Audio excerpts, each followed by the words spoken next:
There's a misconception that we don't exist, that somehow our ability to excel at the highest level of our industry is limited, that overcoming barriers as a woman of color would be insurmountable. But what would happen if we decided to venture out on our own despite everything we're up against? I'll tell you.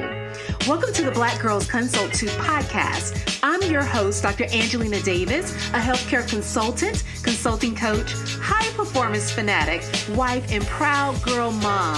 I help transform female professionals into thriving solo consultants. And just like you, I'm wearing all the hats and doing all the things. So this podcast is to empower the busy female professionals to move past fear to start and grow a successful consulting business, despite the obstacles you may encounter. We'll dive deep into consulting practice, business strategy, mindset, and more. So grab your cup of coffee or tea if that's your thing, and let's get started.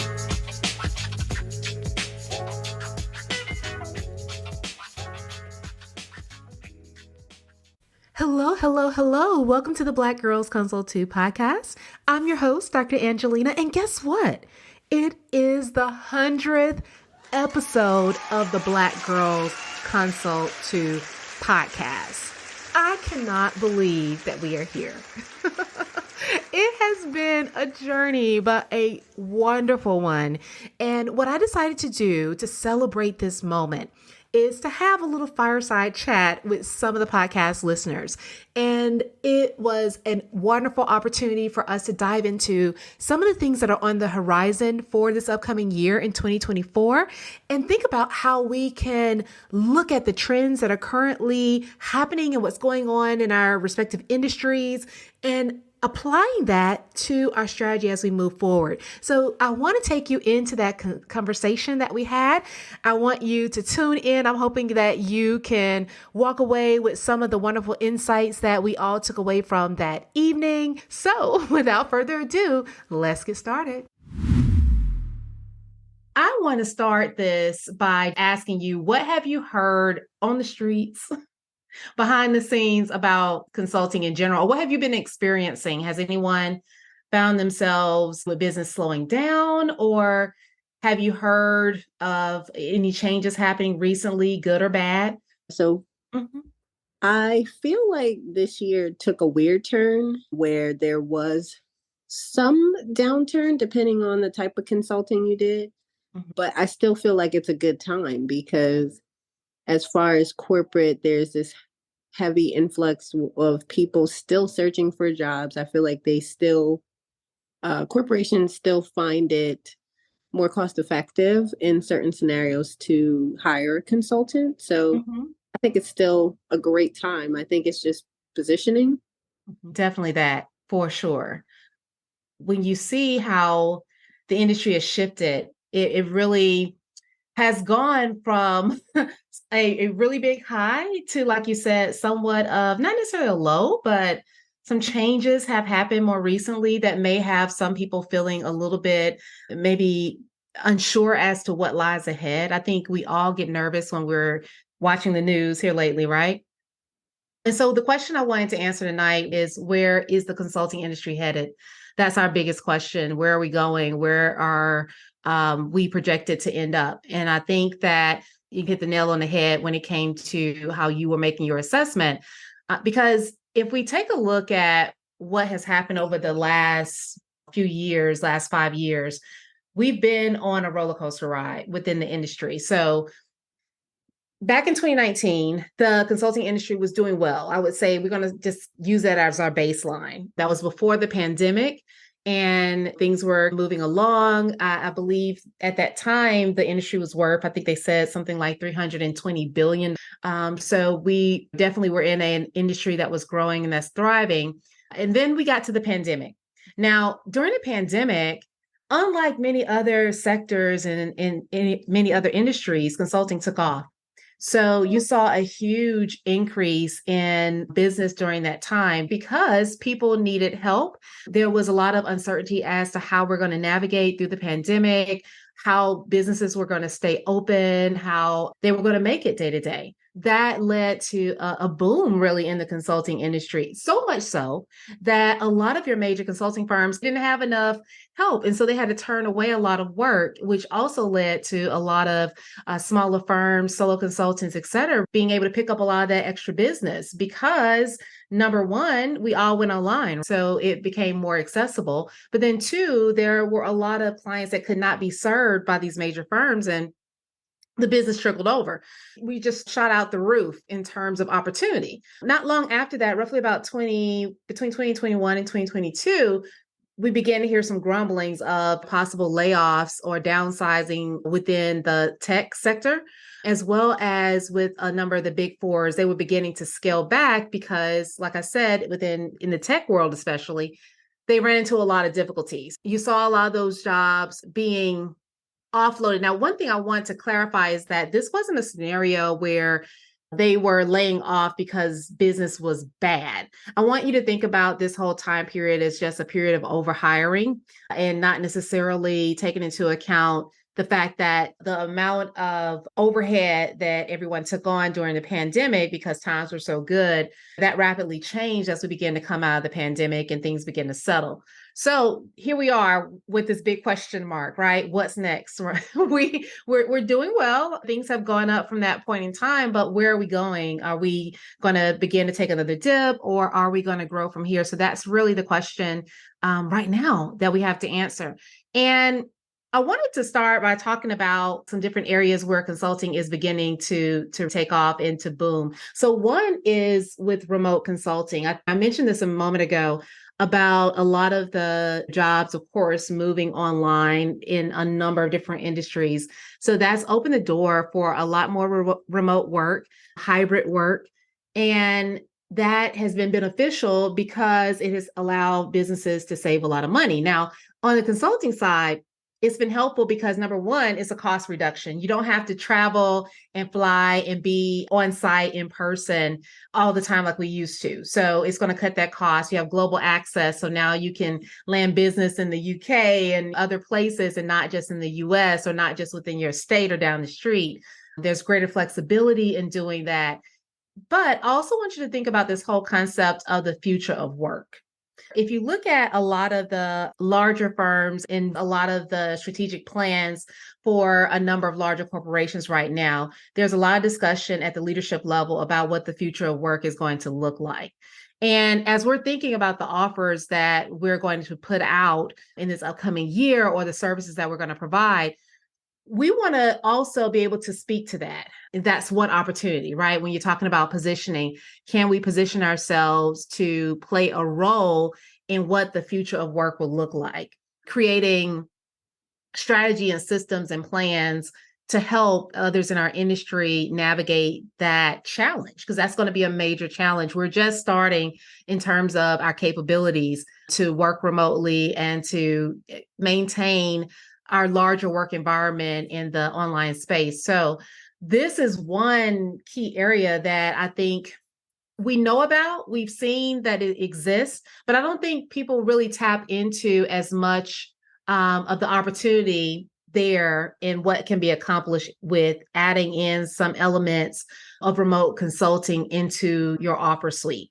And what that looks like is being more flexible, being able to offer more accessible and convenient options for the clients that you work with. I was actually talking to someone very recently and they were saying, the last thing I want to do is sit in the office in a meeting with a consultant for an hour or two. People just want their time.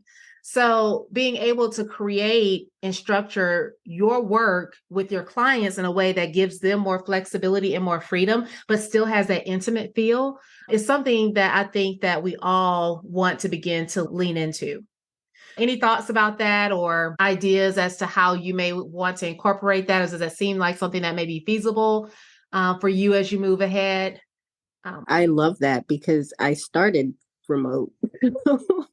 My business is remote, but what I realized, as you mentioned about flexibility, I've been targeting other like local or state agencies and realizing that the flexibility for them is having a hybrid approach because they still do some things in person. Mm-hmm.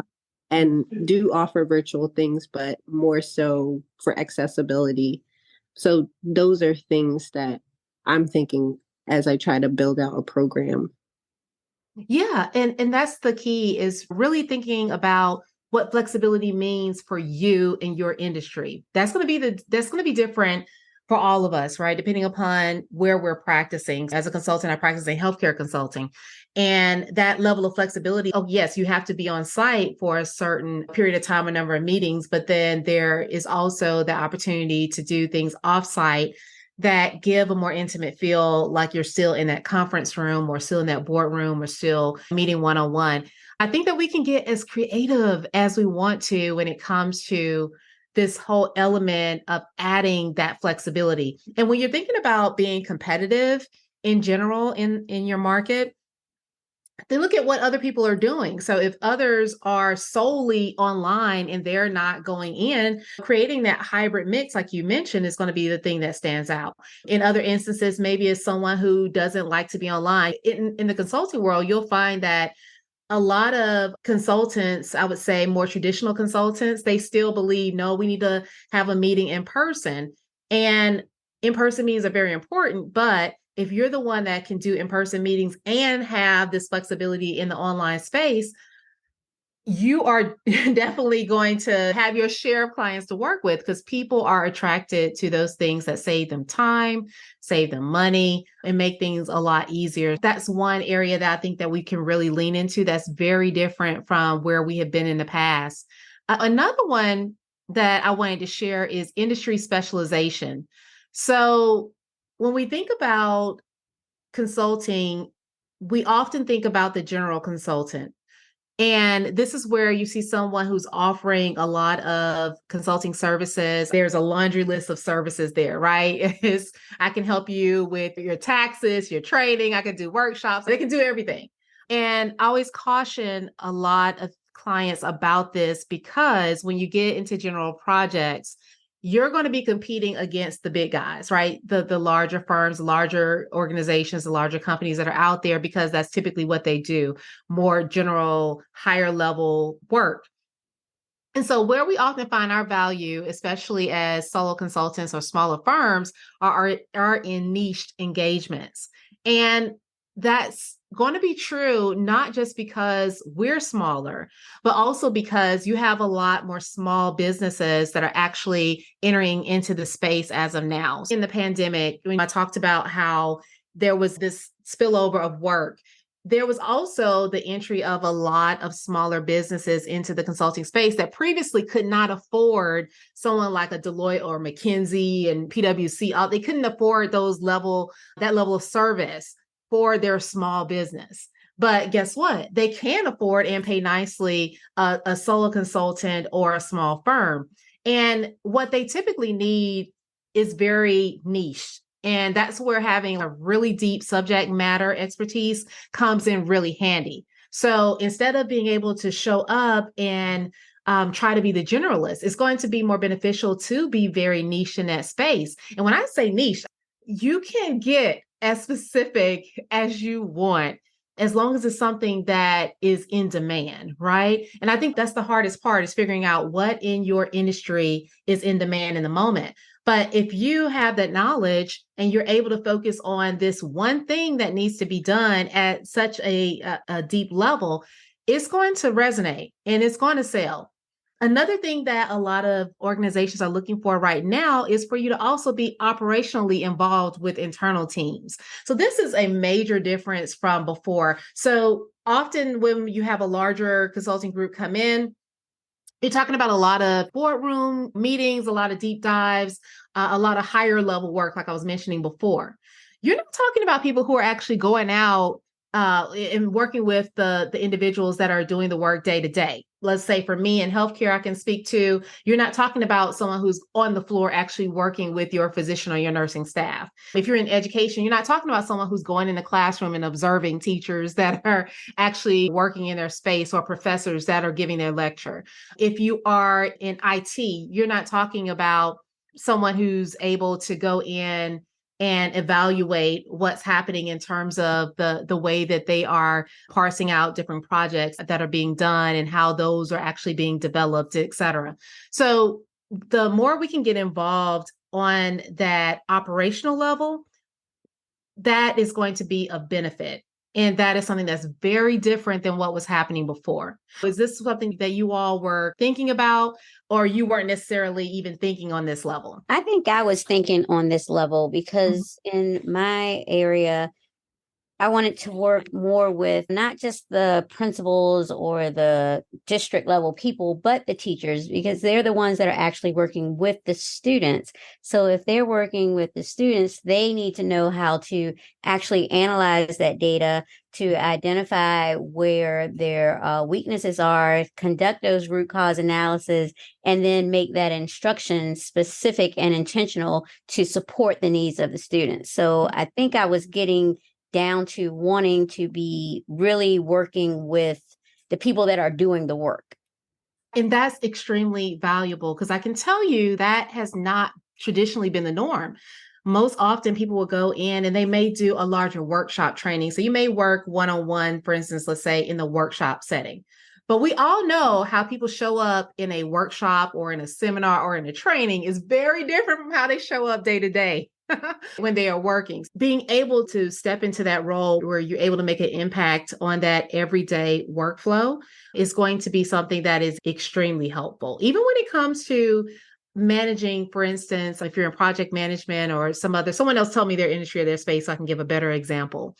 Yeah. So back to the education sector. Yes, designing inclusive special education programs. So what does it look like to do that work one-on-one and be able to carry that back to leadership? There are just different ways that we can get a lot more in depth in terms of industry specializations. This is just a push that if you're thinking on a more general, broad level, really focusing on niching down. When I say niching down, I think oftentimes when you hear people talk about niching down, they're talking about it from the business aspect of I want to make sure that I have my specific problem that I'm going to solve for a particular ideal client, et cetera.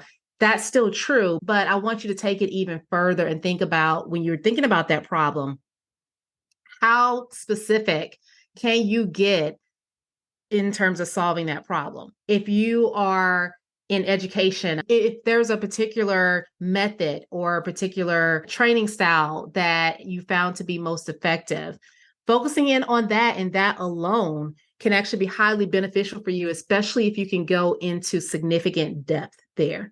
So I want you to think that granular about it. And the thing is, there are a lot of people doing the broad general work. There are very few people doing that very niche specialized work, very few. But those individuals, although there's a smaller percentage of people who are going to be in need of that service, they're going to command the market share in terms of pricing at a higher level because no one else is doing that work. That's one way that things have shifted and changed. So those are two things like we talked about. I think just to recap really quick, we talked about the remote consulting, leaning into that piece and offering more flexibility to the clients you serve, and then also the industry specialization. Now, this next one is big, and that's digital transformation. We're all online now. So when you're thinking about digital transformation, I want you to consider things such as digital technology integration. If you're working in the IT, we don't have anyone, I don't think necessarily deep in the IT space, but if you were working on integrating certain platforms in an organization or in a company, helping them select and determine what they need to bring on. I think for you, ability to improve operational efficiencies and streamlining processes all through aspects of in the digital world, focusing on that business value and specifically focusing on customer journey processes or functions. This is literally where the money is flowing. As a matter of fact, you have a number of larger consulting firms that have created their own specialty divisions in digital transformation. So this is not going anywhere. When you look at the fact that everything with artificial intelligence, because I have that next, and we're going to talk about AI integration. But when you think about how many apps, how many tools, how many platforms are now available to us just today. And that's just the start. They're going to get better and things are going to continue to change. Digital transformation is, for the foreseeable future, going to be something that is always in the upswing. And how can we tie that into the work that we do is going to be key. So if there are certain tools that you work with in your space with regards to day workflow, education, healthcare, whatever it may be, that improves the customer journey or improves the outcome and the processes for the clients that you desire to work with, adding that into the work that you do is going to be another feature and something else that truly is going to sell and is going to align with what more than likely they have slated for the upcoming year in some shape, form, or fashion. Can any of you think about like digital tools or platforms or anything that's been new in your industry, in your space that you found helpful, even in your practice or your work every day? And we can always even talk about ChatGPT. Yeah. I would have to say that is a main one, but I think in general, you said something very important. It's the way we work has changed. And prime example, like even last week, it's a Black Friday, Cyber Monday has taken a total new approach since having the business, because now I feel like it's Christmas for the business, because you go and you start looking at all these tools about how they can be helpful. Like I was even looking on one site and there was a tool to be able to build a whole like site through AI and no code and be able to put it still on WordPress. And I'm like, wow, Crazy. like what a time we're in. It is crazy. And the thing about it, I can just go ahead to the next slide talking about the AI integration, because I wanted to separate that out a bit because of this, because there's a lot that falls under AI integration. I see in the chat, just using ChatGPT to analyze feedback data. So not just using it, right? But it's actually everything that's tied to its use. Sorry, I have to move this over here so I can see. When we're thinking about AI integration, we have to think about not just the use, right? What comes with the use? Because the things that you can consider and the things that your clients are unaware of that they're going to begin to know and be exposed to as they move forward, this is only going to grow because AI is here. It's something that is going to be a part of any industry that you're in. And you have to start thinking about what are the legal issues associated with the use, because it's pulling data, of course, from different sources online. And you don't know whether or not that information, number one, is accurate. There's a whole thing online now about what is it called, like AI hallucinations. So you have the question as to whether or not it's accurate.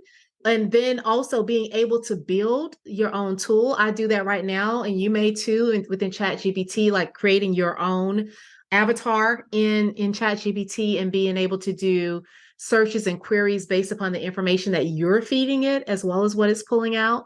In not just ChatGPT, but all artificial intelligence that we have been using and that are coming out now are going to also be attached to various ethical concerns.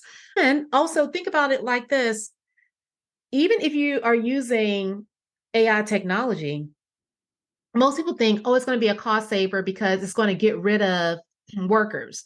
Actually, to be honest with you, implementation, I was looking at a study and I wish I would have saved it so I could show it, but it was talking about the increased costs associated with bringing on artificial intelligence or AI integration, because you have to have people who actually know how to run it. They need to know how to query. They need to know how to utilize it. You have to train others to be able to do the same. You have to worry about the legal issues. Another thing that comes up often with AI integration, that's going to be an issue too. Businesses have invested a lot of money, time, and energy into SEO when it comes to Google as a search engine. Now you're in a situation where ChatGPT or other AI tools are creating a scenario where it's searching and finding that information. And then the SEO that they have invested in, at least at this moment, is somewhat at risk because it's not going to follow the same rules, if that makes sense, right? So if because you're not going to go to Google and put it in, you're going to go to ChatGPT and just ask the question. So that's something else to consider. And those are all things that can be built into every aspect of what we do. Like you don't have to be an AI consultant in order to have some element of the work that you do take these things into consideration. Because as when you're going to pitch your services, you want to touch on a lot of the key areas that they are going to be focused on for the upcoming year.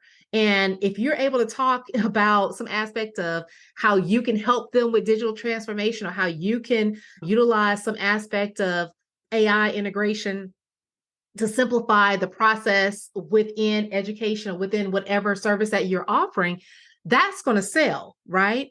Just really think about this on a much broader scale. And I put this here because this is actually from Ernst & Young, and I definitely recommend that if you can just take a look at their website when it comes to AI integration. They had a wonderful breakdown that I got this diagram from, but I feel like it was a great summary of a lot of the concerns that I felt like people don't often really even consider or talk about. But these are all things that we can add in. Have you thought about how you can add any of the AI tools for any work that you're currently doing with clients or that you plan to do?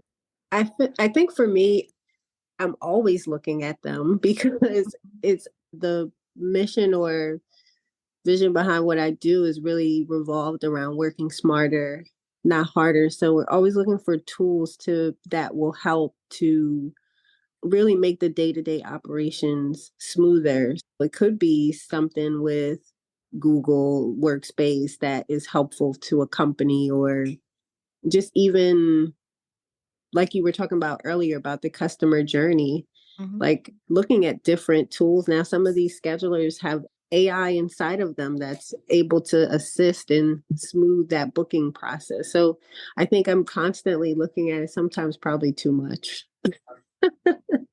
Yeah. And that's the thing. We can use it within our business when it comes to the basic workflow, helping clients use it in their businesses with the basic workflow. Definitely, yeah, 30-day posts for Instagram. The beauty of it is that, okay, we can do these things quickly, but how can we take that same tool or information and create a tool that is going to help us actually do the work even better?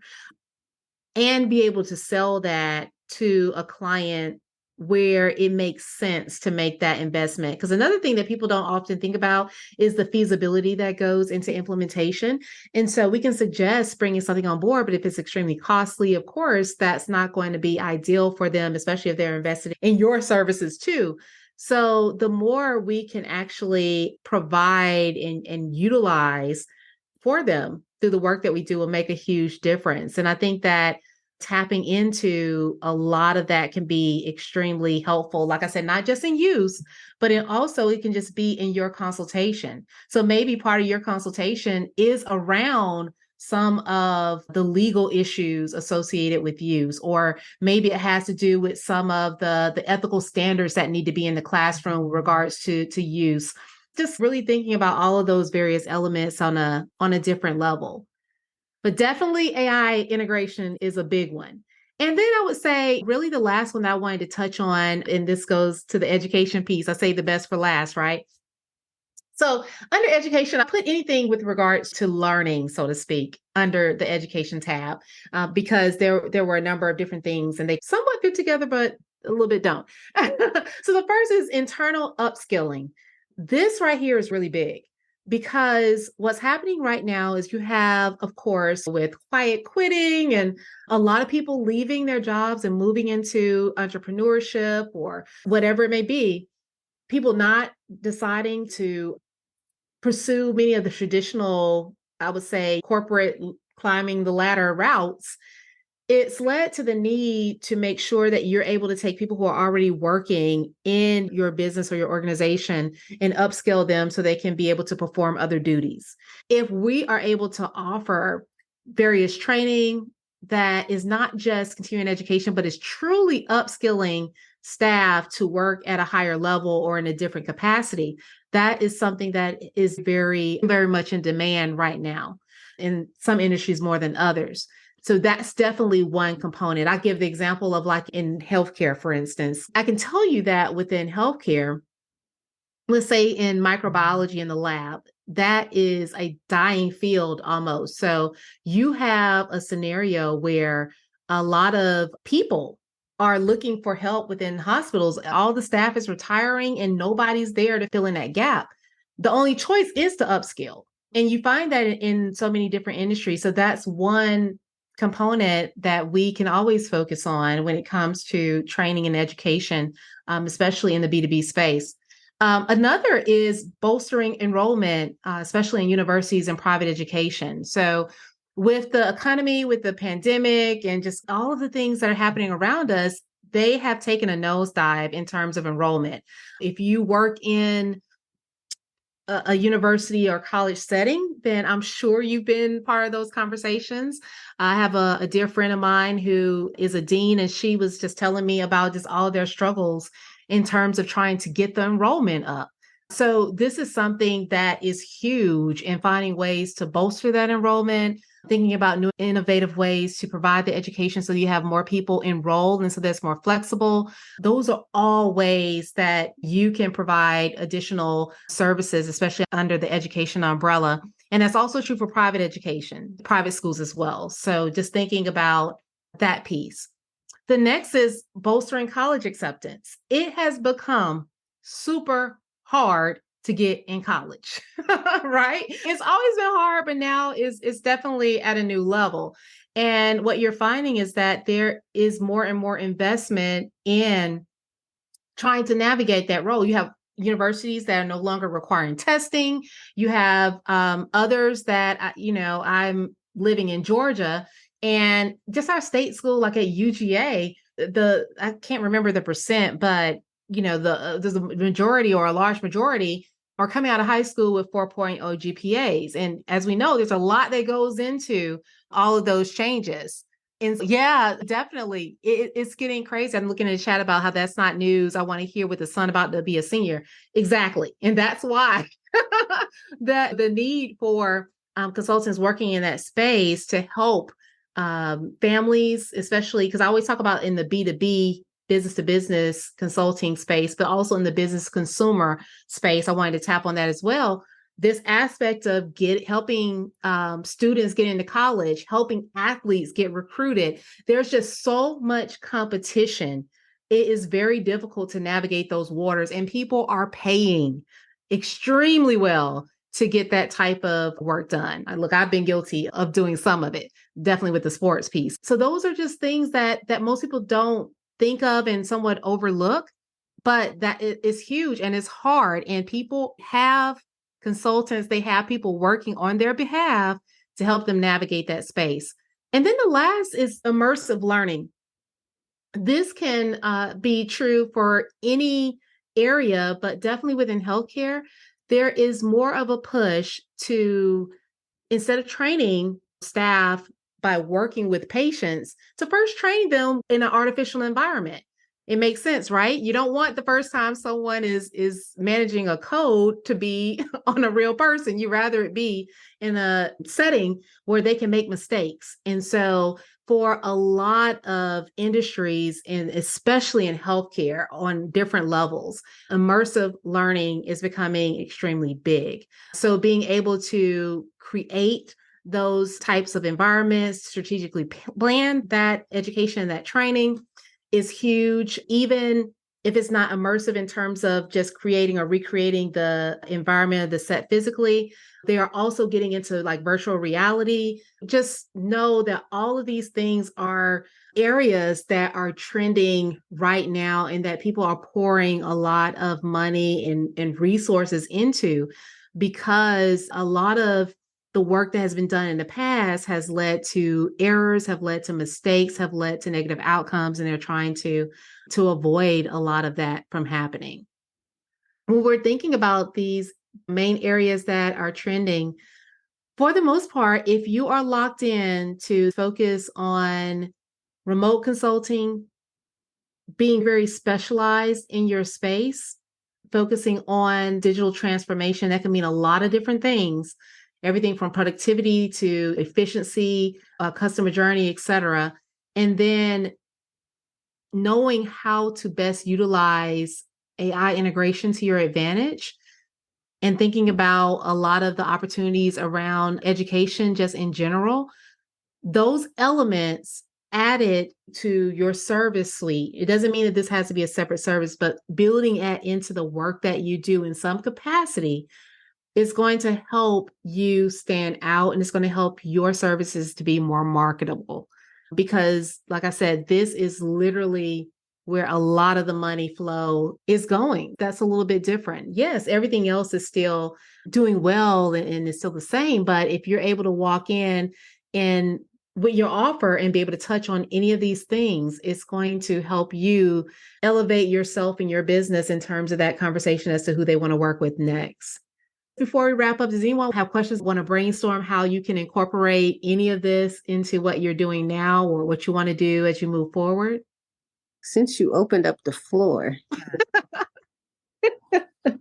Yeah, it's so interesting that you touched on not just the niche part that you were talking about, but also digital transformation, because it's so interesting that one of the points inside of this Rutgers program that I'm in, they had us talk about digital transformation and how we were like, how do we see ourselves positioning ourselves for growth, including that.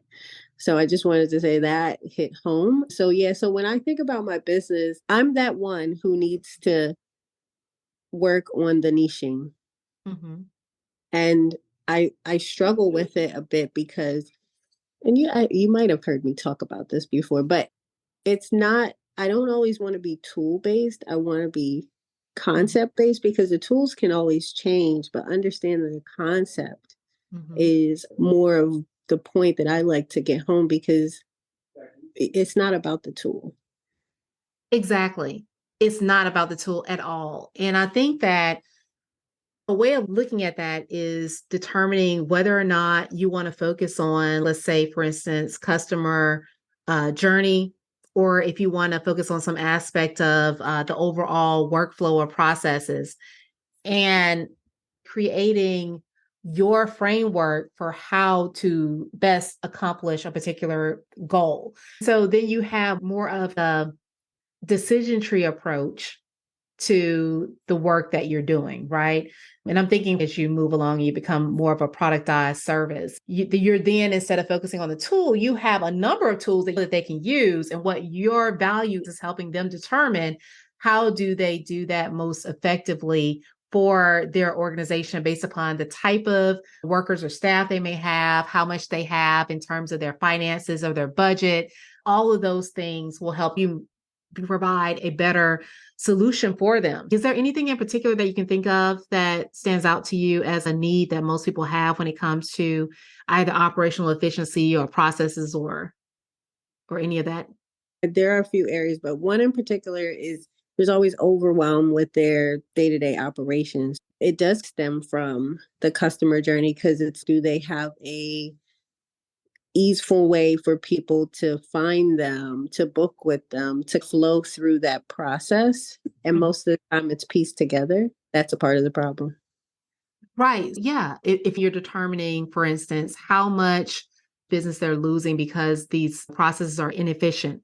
Every tool has its plus or minus. It's like, I'm big on using project management tools, and I tell everybody all the time, just pick one, because none of them are perfect. You're just going to find the one that works for you.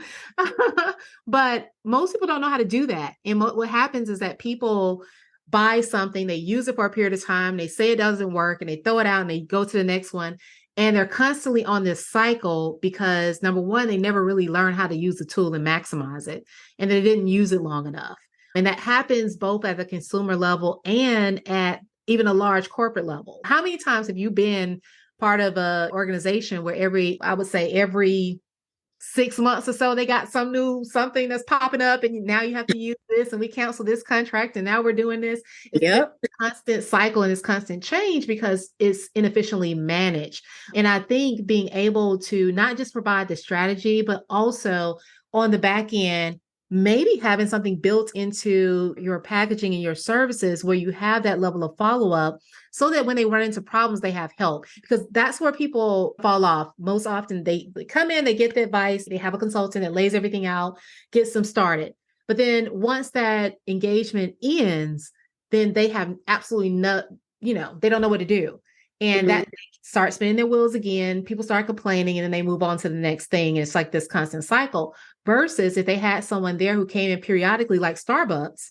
So think about it like Starbucks, periodically, if they have a location that's in another setting, like a mall or a hospital or some other shop, they come in at certain intervals to do retraining to make sure that the quality or the standard of the drink doesn't change. Yeah. Being able to offer some level of continuity, number one, is helpful for you because it helps you to retain that relationship and retain that business over an extended period of time. But then also it keeps them from walking away from the work that you've initially done. And you can continue to grow that way because they're going to need change with digital transformation. There are going to be updates that are going to be needed and there are going to be changes that need to be made.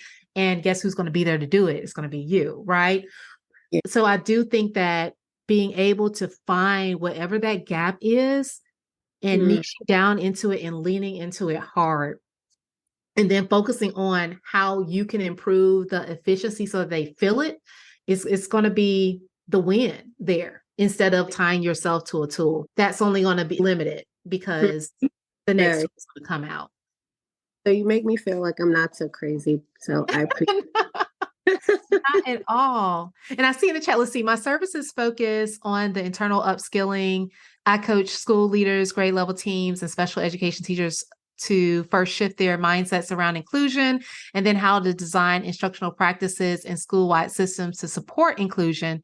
Yeah, when it comes to internal upskilling, that is something that can be extremely, I wouldn't necessarily say easy to sell, but it's definitely needed. And the more you can tie that level of internal upskilling, into their cost savings more directly and make that upskilling something that happens quickly and efficiently is going to be the win, right? Because the key is not to have the employee down for a long period of time. Good example, if someone is doing some type of internal upskilling, at least right now, they often have to do a lot of different trainings, they're having to go places. And so it's just taking a lot of time away from them. Often it's going to take away from their work hours that they're currently scheduled for. And that creates a headache, in all honesty. And that's often why management and administration doesn't want to move forward with it because it is really disruptive in terms of the day-to-day workflow. But if you're able to create something that utilizes some of these other tools that we were talking about, such as maybe some aspects of online learning or other unique training modules, other digital assets and things like that, that you can use to help them do this work more seamlessly, where they can still work in their current position and provide the service that they have been, or at least accomplish most of what they've been doing before, that's a sale. That's something that's going to definitely move the needle. I just want to thank you so much for tuning in and listening. If you don't mind, I'd love for you to leave a review on either Apple Podcast or Spotify. I will pitch that. If you could just leave me a review, then I would love that. That's Before we wrap up, I just wanted to say congratulations. Like, I want to honor you in this moment. That's why I really came on tonight, because it's no small feat to get to 100 episodes. And I just want to celebrate you in this moment because you're doing an awesome job and just spreading such an awesome message to a lot of women who are consulting. So just super proud of you and just wanted to honor you in this moment. Yay, 100. Yes, I'm actually excited about that. And that's not including before Black Girls Consult 2, it was Excella Consulting Podcast. And that was early years. I archived all those and I was like, oh no, those are not going to see the light of day. But yeah, I do that because I'm just really hoping that it is helpful. It's definitely near and dear to my heart. So stay tuned because next year I plan to move into the YouTube world. So we'll see how that goes, but I'm excited about that. And the fact that I said it here, that holds me accountable to actually make it happen. Exactly. I just want to thank you all so much for sharing with me tonight. Bye. Thank you for tuning in to the Black Girls Consult 2 podcast. If you enjoyed today's episode, be sure to leave your review on Apple Podcasts, subscribe, and share it with a friend. We're on a mission to increase the success and longevity of women in consulting, and you can help us do that. Also, I'd love to hear from you, so let's connect at Dr. Angelina Davis on Instagram or LinkedIn. And don't forget to visit excelatconsulting.com for more information to support your consulting journey. Until next time, take care.